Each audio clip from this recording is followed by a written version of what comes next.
변화받아 결심하고 한 생애를 살아갔어요. 그런데 2000년 뒤에 이 사람이 태어난 곳에 이 사람이 걸어간 걸음걸음마다 심지어 그가 갇힌 감옥과 그가 묻혀있는 유해지에 온 세상의 사람들이 남녀노소 지위 고하를 막론하고 벌떼같이 인산인해로 그 사람을 따라 살려고 그의 발자취를 따라서 그렇게 여정을 하는 그런 여정이 참 많습니다. 우리가 여행을 하면 여행을 하는 과정에 여러 생각이 들기도 하고 또 교훈을 얻기도 해요. 집 나가면 고생이다 그러잖아요.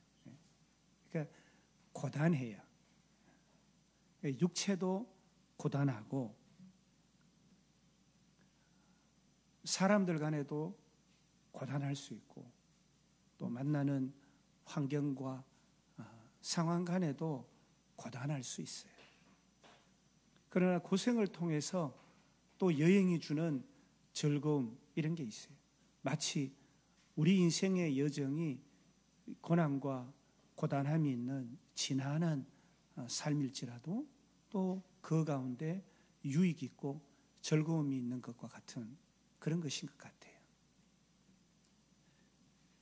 우리가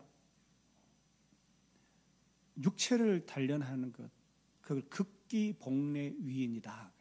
자기가 참기 어려운 한계를 잘 이겨내면 극기하면 복례, 위인이 된다 이렇게 얘기하잖아요.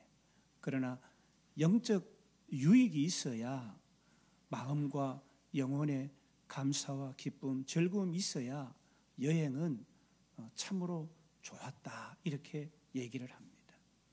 우리의 인생 여정도 주님과 함께라야 복된 여정이 될 줄로 믿습니다. 사랑하는 여러분, 인생 여정을 우리는 동일하게 이 땅에 태어나서 하나님 앞에 서게 돼요. 누구나 예외 없이 그렇게 살아요. 어린 아이도 학문과 지식에 뛰어나지 못한 어린 아이도 그것은 잘 알아요. 다 한 생애를 살아갑니다. 그런데 오늘 우리가 나의 달려갈 길이라는 제목으로 말씀을 나누려고 하는 이 주제 인물, 주의 부르심에 순종하고 그의 한 생애를 주님을 위해 주의 부르심에 순종한 한 사람을 만나보려고 합니다. 저는 분주한 신년을 지나고 새 학기를 맞이하는 잠시 휴가 틈을 이용해서 바울의 발자취를 따라서 2주간 여정을 다녀왔어요. 먼저 이번에 조금 무리하게 다녀왔는데요. 5개 나라를 5개국을 이동하면서 비행기를 6번을 탔어요. 짐이 많아서 무거웠지만 그래도 감사함으로 이렇게 이동을 했어요. 기차도 타고 차를 직접 2박 3일 몰기도 하고 그렇게 이동을 했는데요. 먼저는 우리가 잘 아는 그분들은 우리나라를 6.25 때 도왔다 해서 참전한 형제 국가다 이렇게 얘기하는데 튀르키예 이스탄불으로 시작해서 우리 바울이 사역했던 3년간 사역했던 에베소 셀축 에페소스에 또 가고 또 우리가 잘 아는 스무나 교회 또 이즈미르에 갔어요. 이즈미르에는 폴리캅 교회가 있는데요. 이 폴리캅은 그러니까 초대 교회의 목사예요. 86세 때 순교를 하게 됩니다. 재판관이 덕망 있는 목회자라서 이분을 살리려고 그냥 잠시 예수 부인하세요. 그러면 살려드릴게요. 그렇게 얘기를 하는데 86세나 살았는데 내가 뭐가 두려워서 예수 믿는다 말 못합니까? 그리고 처형을 당하고 죽습니다. 그 폴리캅 교회. 그리고 그리스로 이동해서 아테네는 여러분 잘 아는 신들의 국가잖아요. 신화의 나라예요. 파르테논 신전 입구에 있는 아레오바고 에피쿠르스 학파와 스토아 학파들을 모아놓고 그 당대의 지식인들, 철학자들을 모아서 바울이 그들에게 설교를 합니다. 작은 야트막한 바위산에서 당신들이 믿는 당신들의 신이 누군지 당신들은 모르고 믿잖아요. 당신들 알아요? 당신들이 믿는 신이 누군지 내가 가르쳐 줄게요. 신이 누군지 내가 가르쳐 줄게요. 그리고 거기에 아테네 교회가 처음으로 생깁니다. 그리고 한 80여 킬로, 1시간 반 정도 떨어진 우리가 잘 아는 아가야 지방, 고린도 지역, 코린트, 고린도 지역에 세계 3대 운하, 고린도 운하가 있잖아요.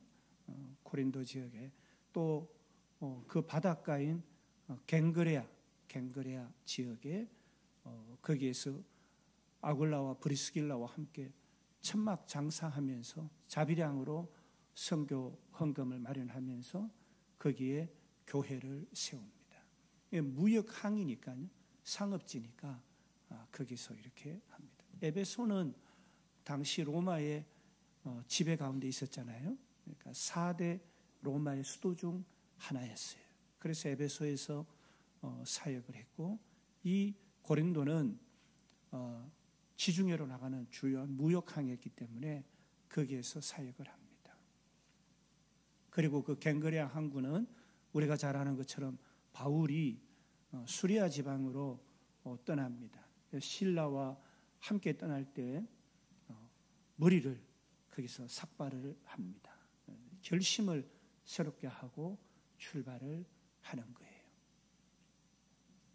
그리고 우리가 잘 아는 갱그레아의 교회를 처음 세우고 그 교회가 이렇게 성장한 것 같아요. 그래서 우리가 잘 아는 베베 집사, 그 당시에 이 집사님을 로마 교회에 편지를 보내는 그런 귀한 일을 담당하는 집사님이에요. 그리고 저희는 로마로 이태리로 이동을 해서 바울의 감옥과 또 순교지 또 유해지를 이렇게 돌아보고 왔습니다. 바울은 우리 기독교와 또 기독 신학에 있어서 아주 중요한 영향을 미친 사람입니다.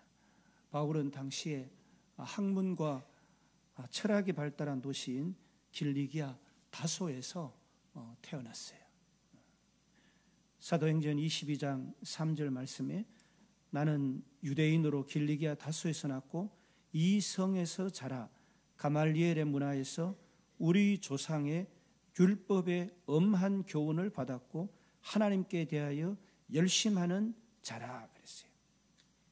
바울은 유대인이었고 가말리엘 문화에서 공부한 소위 바리새인, 바리새파 계열의 사람입니다.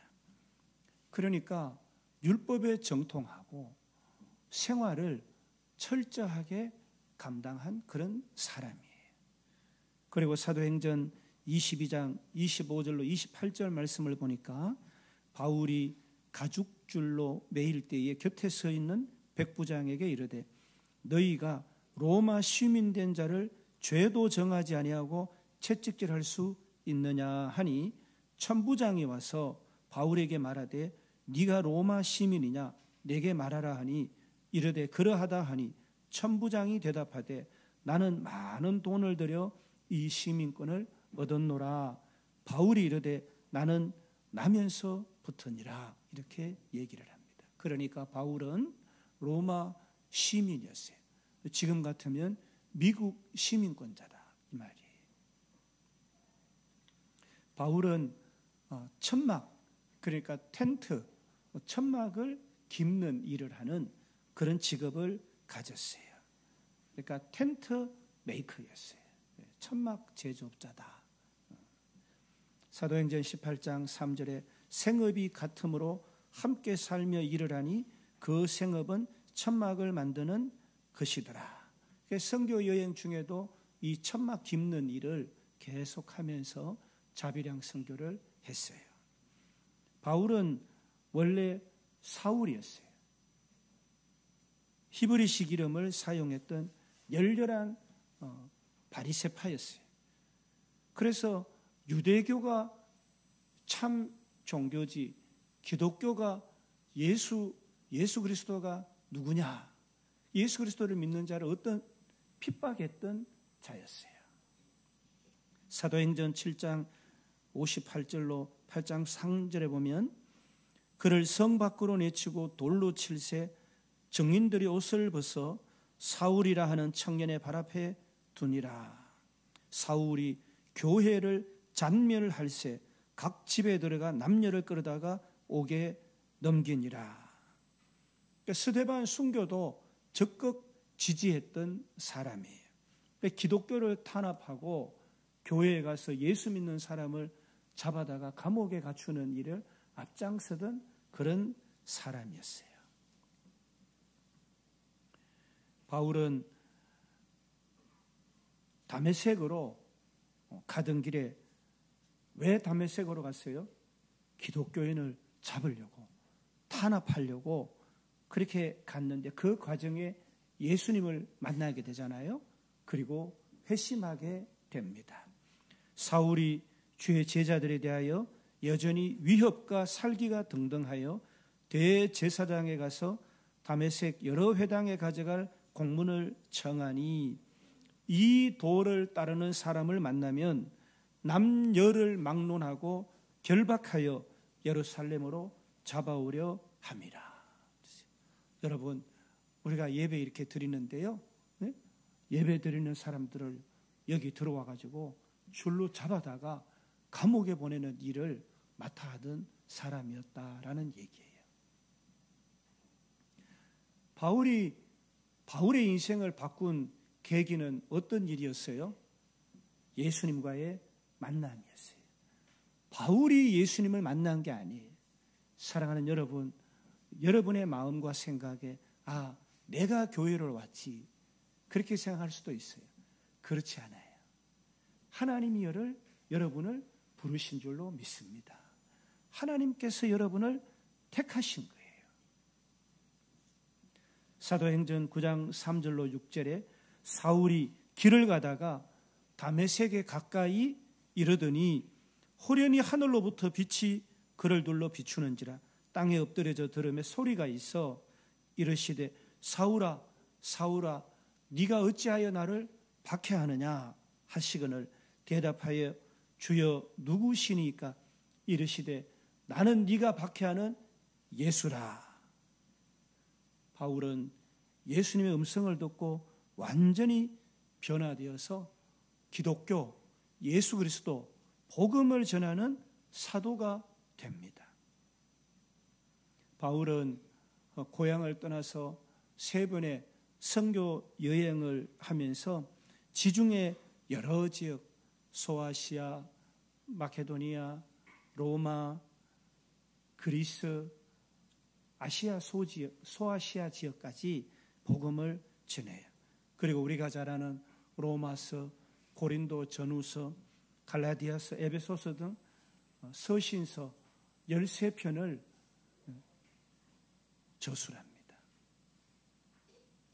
바울은 로마에서 복음을 전하다가 우리가 잘 아는 네로 황제가 기독교인에게 모함을 씌우면서 민심을 위반하고 동요했다. 그래서 이 바울과 베드로를 잡아서 감옥에 가둡니다. 그리고 이후에 참수형을 당하게 됩니다. 베드로는 우리가 잘 아는 것처럼 예수님처럼 바로 내가 십자가를 질 수 없다. 그래서 십자가에 거꾸로 매달려서 처형을 당하게 됩니다. 디모데후서 4장 7절로 8절에 나는 선한 싸움을 싸우고 나의 달려갈 길을 마치고 믿음을 지켰으니 이제 후로는 나를 위하여 의의 면류관이 예비되었으므로 이렇게 성경은 기록하고 있습니다. 바울은 죽음을 앞두고도 신앙을 지키며 끝까지 복음을 전했습니다. 바울이 또 베드로가 갇힌 둘이 같이 갇혔잖아요. 갇힌 그 감옥은 제가 손을 뻗어 보니까 제 손이 닿을 정도의 그리고 우리 교회의 한 작은 그런 공간이었어요. 그리고 차가운 돌과 차가운 벽 이렇게 밖으로 통할 수 없는 그런 곳이었어요. 제가 마침 갔을 때 어떤 모녀가 거기에 순례를 왔어요. 그래서 어디서 왔어요 하니까 독일에서 왔다고 그래요. 바울이 왜 이렇게 중요하냐? 바울은 이방인 선교의 개척자예요. 그러니까 바울로 인해서 오늘 우리 대한민국에도 우리 고향에도 우리 교회가 세워진 것입니다. 이방인 선교의 개척자예요. 유대인뿐만 아니라 당시 이방인에게도 복음을 전해서 기독교가 전 세계로 퍼져나가는데 기여를 했습니다. 로마서 1장 16절에 내가 복음을 부끄러워하지 아니하노니 이 복음은 모든 믿는 자에게 구원을 주시는 하나님의 능력이 됨이라. 먼저는 유대인에게요 그리고 헬라인에게로다. 여러분 헬라는 고대 그리스를 얘기를 해요. 그래서 그리스 우리가 헬라어 그러면은 우리에게도 고대어가 있듯이 이 그리스 지역에 그러니까 튀르키예 저 밑에 지역이 예루살렘이 있잖아요. 그러니까 이방 선교. 바울은 로마를 통해서 서버나 스페인까지 복음을 전하려고 했어요. 그러나 하나님께서 길을 막으시고 바울은 결국은 예루살렘에서 선교하다가 잡혀서 로마 감옥으로 잡혀가는 그런 상황을 만나게 됩니다. 바울은 기독교 신학의 기초를 확립했어요. 기독교 교리의 핵심들을 성령을 통해서 영감을 받아 기록을 하게 됩니다. 그래서 오늘날까지 많은 신학자들의 이 연구의 대상이 되는 중요한 문헌들이에요. 핍박자에서 예수를 모르는 무지한 핍박자에서 복음을 전하는 전도자가 됐어요. 회심하고 그의 생애를 사용해서 하나님께 복음에 헌신했던 위대한 신앙의 선배가 됩니다. 우리에게 신앙의 모범을 가르쳐주고 있어요. 고린도전서 11장 1절에 오늘 우리에게 하시는 말씀, 내가 그리스도를 본받는 자 된 것 같이 너희도 나를 본받는 자 되라, 이렇게 말씀합니다. 바울은 생의 마지막 순간에 마지막 설교에서 이렇게 얘기합니다. 나는 선한 싸움을 싸우고 나의 달려갈 길을 마치고 믿음을 지켰다, 그렇게 고백합니다. 사랑하는 여러분, 오늘 이 말씀을 듣는 우리 모두에게 삶의 마지막에 이와 같은 고백이 있어지기를 축복합니다. 아, 내가 돈을 많이 못 벌었다. 내 가정이 어떠했다. 내가 후회하는 일이 참 많다. 어떻다. 이런 고백하지 말고 내게 주신 생명, 내 생에 나의 달려갈 길 잘 달려왔다. 나는 믿음을 지켰다. 나는 예수 안에서 선한 싸움을 싸웠다. 그렇게 고백하는 저와 여러분 다 되시기를 주님의 이름으로 축복합니다. 바울은 예수님을 만나기 전까지 기독교를 핍박하던 사람이잖아요. 그래서 예수님을 만난 후에는 완전히 복음의 헌신자가 돼요. 어디에요? 복음에. 무엇을 먹을까 마실까 입을까가 아니라 복음에 헌신한 사람. 예수 그리스도에게 종처럼 매인 자. 하나님의 교회를 전적으로 섬긴 자였어요. 그래서 그는 복된 생애가 되었고 2000년이 지난 지금도 이 바울의 생애, 바울의 삶을 따르기 위해서 많은 순례자들이 온 세계에서 오는 거예요. 사랑하는 여러분, 우리도 하나님을 만나면 인생이 바뀝니다. 세상의 목표가 아니라 하나님께서 주신 사명에 헌신하는 삶을 살게 되는 거예요. 여러분의 삶의 목표가 뭐예요? 오늘 여러분이 살아가는 이유가 뭐예요? 사업 잘하시고 돈 많이 벌고 그런 게 되면 안 돼요. 여러분, 그런 목표는 돌아서면 또 그 목표를 세우게 하고 또 그 목표를 세우게 하는 거예요. 일관성이 없는 거예요. 그 목표는 영원하고 참된 가치가 아니에요. 그러지 않아도 하나님이 여러분의 수고하는 것보다 더 복된 삶을 허락하십니다. 그것을 믿으시기 바랍니다. 예수를 믿으면 자녀된 우리를 신이신 하나님께서 책임져 주시는 거예요. 인간들과의 관계 가운데서 재화와 용역을 거래하면서 물질을 얻어서 먹고 산다 생각하지 마세요. 어리석은 생각이에요. 세상에 뜻을 두지 마시고 세상에 존귀하고 고귀한 여러분의 생애의 삶의 목표를 두지 마세요.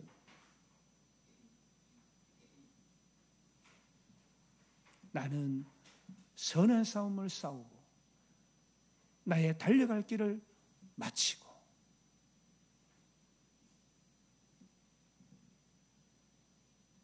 하나님께서 주신 사명에 헌신하는 삶을 살아야 합니다. 바울은 삶의 고난 속에서도 믿음을 지켰어요. 우리도 삶에 고난이 많잖아요. 그런데 어떤 고난이, 어떤 종류의 고난이에요? 육체가 유익을 얻기 위해서 그렇게 하다가 만난 쓸모없고 가치 없는 그런 고난이에요? 하나님을 위해서 거룩한 뜻, 사명을 두고 그 사명을 위해 쓰임받다 복음의 부르심에 합당하게 살다가 겪는 핍박과 고난이에요.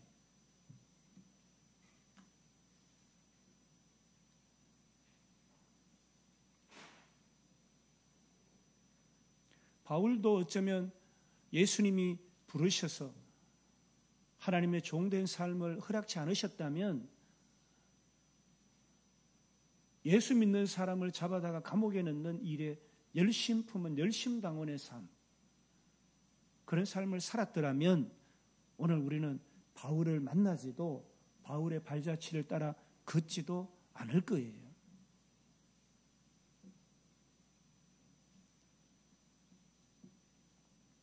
바울은 참 고난을 많이 겪었어요. 루스드라에서 돌에 맞아서 돌에 너무 많이 맞아가지고 죽은 줄 알고 사람들이 성 밖에다가 버려버렸어요. 그런 돌에 맞기도 하고 빌립보에서, 예루살렘에서, 가이사라에서, 로마에서 감옥에도 계속 갇힙니다. 예수 전하다가 은혜의 복음을 정언하는 일에 쓰임받다가 감옥에 갇혀요.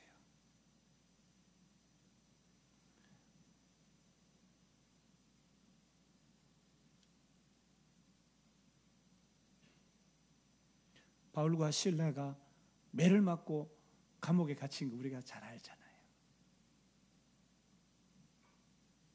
고린도에서도 굉장히 많은 고난을 겪습니다. 수없이 갇히고 매를 맞고 여러 번 죽을 뻔했다, 그렇게 기록하고 있고, 40대를 맞으면 죽는데, 그래서 40에 하나를 감한 채찍 매를 맞았다. 그걸 몇 번요?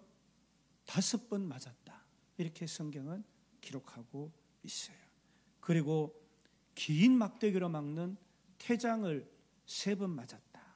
그러니까 한 번 돌에 맞고 배를 탔는데 3번 파손했다 그러잖아요. 일주일을 바다에서 표류를 했다. 강도도 만나고 광야와 동족과 이방인에게 피해도 받고 자주 굶주렸고 추위와도 싸워야 했다. 유라굴로라는 광풍을 만나서 배가 파손하잖아요.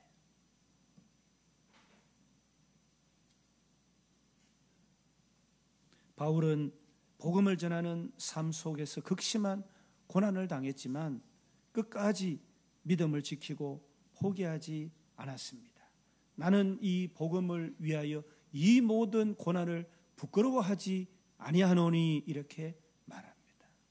사랑하는 여러분, 우리가 때때로 참 부끄러운 인생을 살 때가 많아요. 그러나 사람들 간의 관계라든지 세상의 물질 때문에 그런 고난의 부끄러운, 그런 명예의, 그런 위신의 부끄러운 거, 그런 거 말고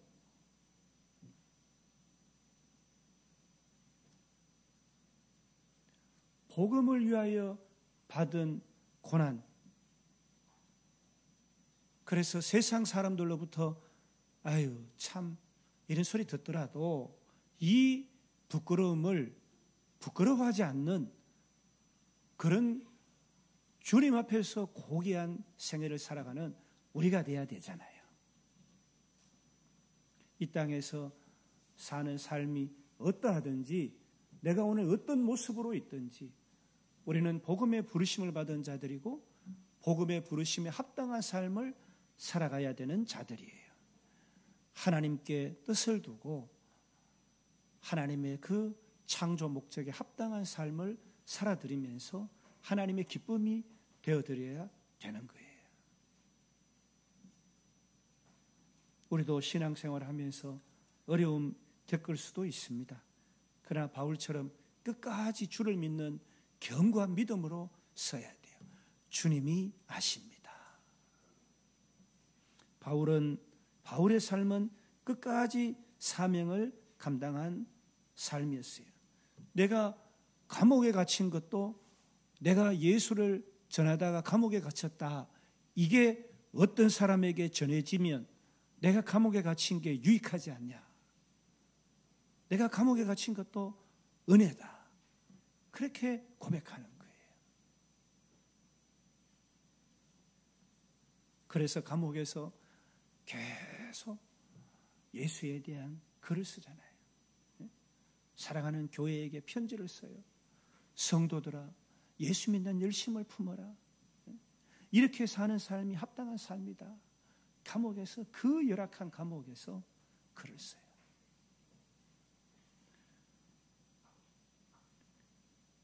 자신의 죽음을 뭘로 여겼어요? 승리로 여겼어요. 이제 후로는 나를 위하여 의의 면류관, 생명의 면류관이 예비되었다 고백해요. 죽으면서 하나님께서 의의 면류관을 예비하셔서 난 너무 감사합니다. 순교조차도 복음의 승리로 찬양을 했던 거예요. 우리의 신앙도 끝까지 인내하며 달려가야 합니다. 하나님께서 주신 사명을 완수하는 일에 쓰임받는 그런 우리가 되어야 될 줄로 믿습니다. 말씀을 마칩니다. 사랑하는 여러분, 우리는 하나님께 교회에 그리스도의 지체들에게 헌신된 삶을 살아야 합니다. 어떤 어려움 속에서도 믿음을 지켜야 합니다. 교회 공동체 안에서도 봉사하고 섬기다 보면 우여곡절을 만납니다. 그래도 믿음 가운데서 회복하고 주를 바라보고 승리해야 합니다. 우리는 끝까지 내게 주신 사명, 우리 가정에 주신 사명, 우리 교회에 주신 사명, 내가 속한 일터 하나님 주신 사명의 완수자로 서야 되는 것입니다. 나의 달려갈 길을 마치고 믿음을 지켰다 고백할 수 있는 삶을 살아가야 합니다. 하나님께서 우리에게도 의의 면류관을 예비하고 계십니다. 죽도록 충성하라. 그리하면 생명의 면류관을 내게 주리라. 계시록 2장 10절 말씀처럼 주님을 위해서 충성하는 삶을 살아야 되는 것입니다. 베드로전서 2장 21절 말씀을 제가 봉독하면서 말씀을 마칩니다.